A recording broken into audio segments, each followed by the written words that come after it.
The Commander.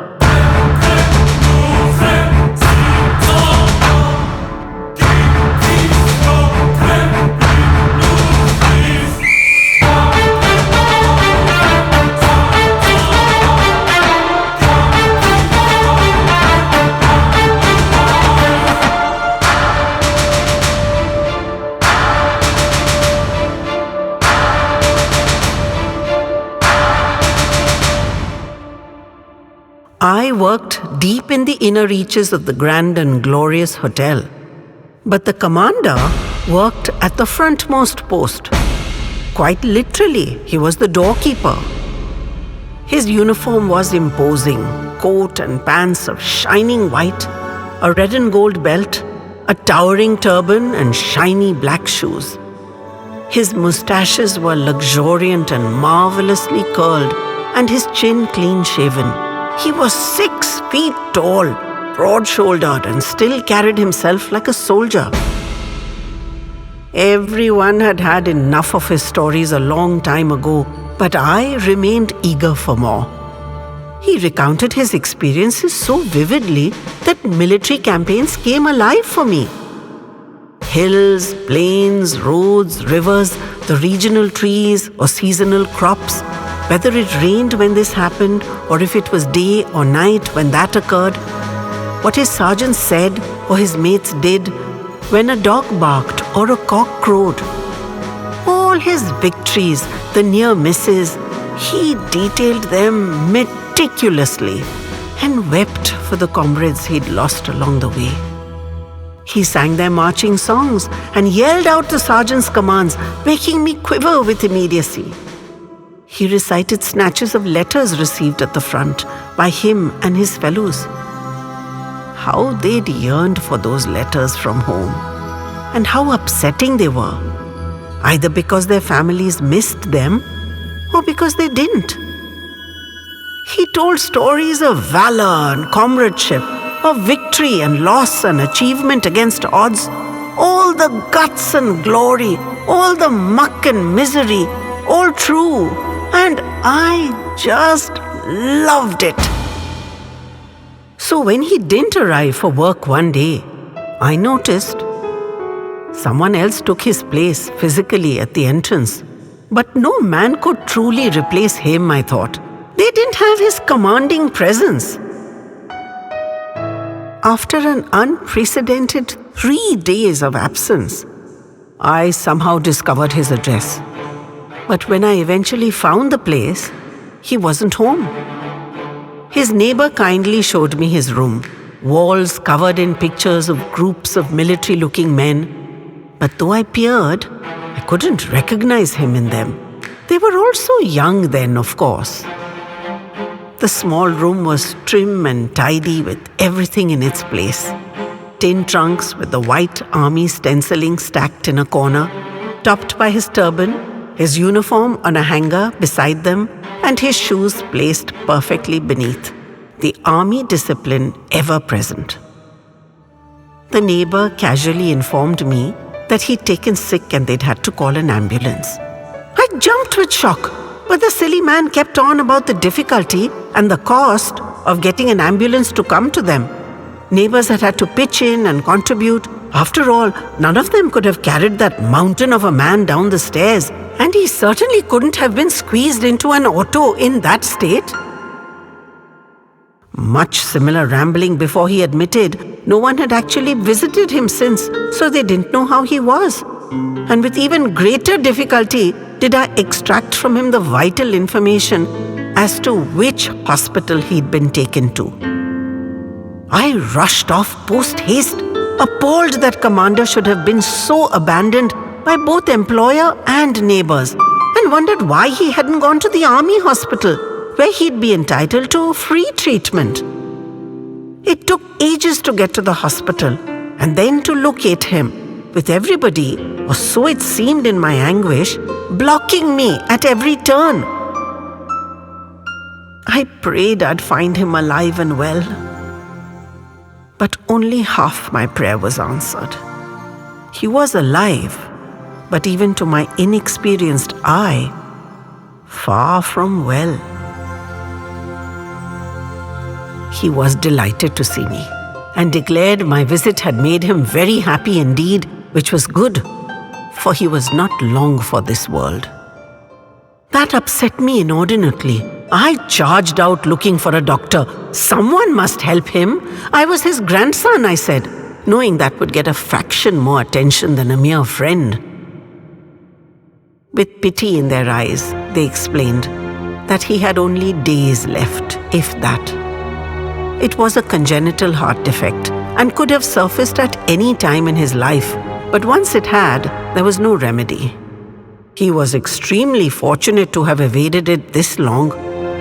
He'd been aware of it, they said, so he must have kept it from me, his grandson, to protect me. I went back to his bedside, broken-hearted, desperately trying to project an upbeat prognosis. He'd be back at the Grand and Glorious soon, I assured him.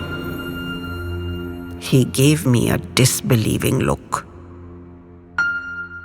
I took the news back to the hotel, and some of the staff visited him, bringing him delicacies to eat, and he'd be happy to see them and struggle to sit up.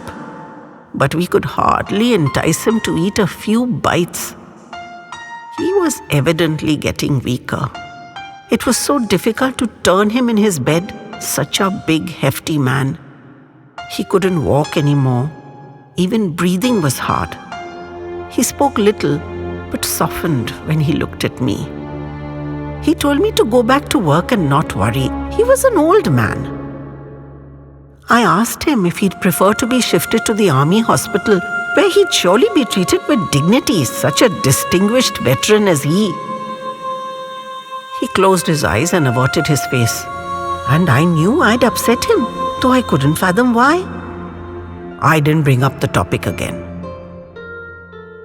Late that night, he summoned me. I need to tell you a story. The most important one. I begged him to conserve his breath, but he was adamant. So I pulled up my chair and bent down to listen. His voice was faint, and often he'd break off and gasp. He'd left home as a 14-year-old, determined to join the army. Everyone had laughed. He was puny, they said, and didn't have what it took, and he'd be back in a day or two. So when he was turned down at the recruitment center because he was ridiculously underage, he was clear about only one thing. He wasn't going back to his village. He got a job as a cleaner in a local wrestlers' club. A benevolent employer fed, educated, and let him sleep on the premises in exchange for cleaning up 3 times a day. Idly, he joined the wrestlers in their workouts and soon started to shoot up and fill out quite remarkably. When he turned a strong and strapping 18 with the blessings of his employer, he took himself off again to enlist. This time, he got as far as the medical, and there was genuine regret in the eyes of the medical officer as he stamped "declined" on his form. He had a heart condition and was unfit for military duty. He was willing to die for his country anyway, he argued. How did it matter if he collapsed because of his heart or as the target of a bullet? He raged and begged, but they were unmoved and sent him off. The dream was dead. He couldn't go back to his village. He'd sworn an oath on that. So he went back to the wrestling club and built a career as a wrestler. That became his living. But the army was still his life. He sought out soldiers on leave and befriended them. He listened to their stories and made them his own. He added nuances as he heard them repeated from different points of view. If someone mentioned an overcast sky or a distant bridge in an incident, the next time he told that story, those details were woven in. He drilled himself, marched and wheeled and carried heavy backpacks. He adopted the gait and posture, the iron discipline, the buzz cut and the facial fuzz. And slowly, he started living his dream life, albeit at second hand. And at the wrestling club, they affectionately dubbed him Commander. When his wrestling career was done, he joined security services, and his imposing stature led him to the grand and glorious. The wretched heart defect that was to have snuffed him out like a candle never showed up at all, and he forgot about it, convinced the army medic had been mistaken. So when he took ill a few nights ago, that was not the first thing he thought of.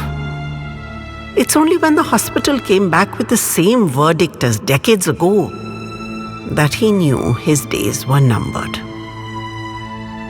He looked at me guiltily. "It was all a dream," he said. "None of it was ever real." I knew he was ashamed and was making this confession so he could meet his Maker honestly, even if it destroyed his image in my worshipful eyes.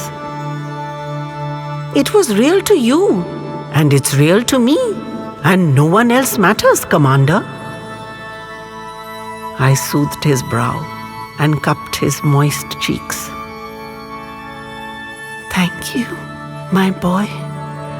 Thank you." I leaned across and kissed his forehead as if he really were my grandfather. He closed his eyes gratefully and marched off into the great parade ground in the sky.